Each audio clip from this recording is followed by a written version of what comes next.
BHL, sa haine et ses élucubrations sur l'Algérie. Les Algériens sont nés libres et le resteront, répondait le président Tebboune ce vendredi 16 juin à Saint-Pétersbourg, à une question au sujet des pressions occidentales exercées sur l'Algérie, liées à son partenariat stratégique avec la Russie. Une réponse qui fera le tour du monde, et qui révèle cette fierté algérienne de défendre la souveraineté décisionnelle du pays, chèrement acquise. Bien entendu, cette réponse est qualifiée d'humiliation par les néocolonialistes, ceux qui veulent asseoir l'hégémonie occidentale, résistant au passage à un nouvel ordre mondial multipolaire et plus juste.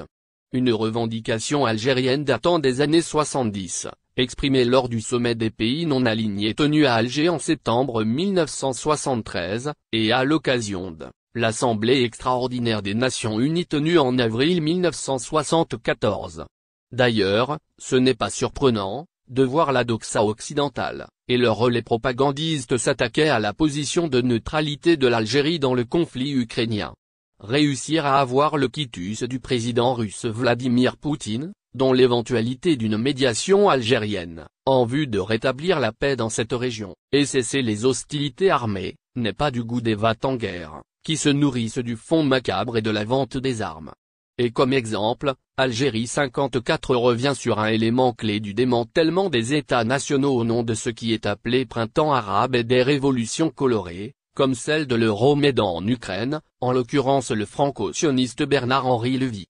BHL et la visite du président Tebboune en Russie. Dans un tweet, qu'il a posté sur son compte, le génocidaire BHL a indiqué que l'Algérie avait choisi son camp, celui de la Russie, et de se mettre à côté du président russe Vladimir Poutine, l'accusant même soutenir l'entreprise militaire privée russe Wagner, sans fournir la moindre preuve de ce qu'il avance.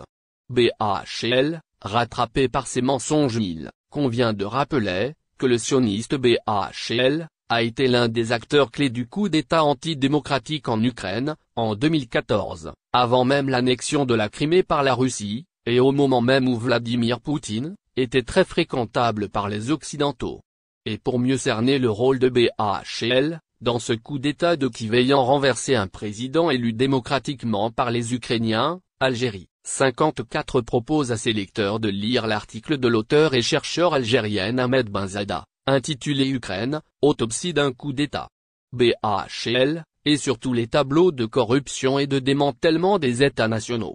Son nom est lié au conflit en Yougoslavie, Libye, Irak et Syrie. Pour ce qui est de la corruption et des pots de vin qu'il avait touchés, le média français Blast indique, dans un article publié le 29 avril 2021, qu'en date du 25 octobre 2011, qu'un courrier du ministre qatari de l'économie et des finances Youssef Hussein Kamal précisait au directeur de la trésorerie de l'émirat qu'un chèque certifié de 40 millions de rials, environ 9 millions d'euros, devait être remis à Bernard-Henri Lévy, sur ordre de l'émir et sans que le motif en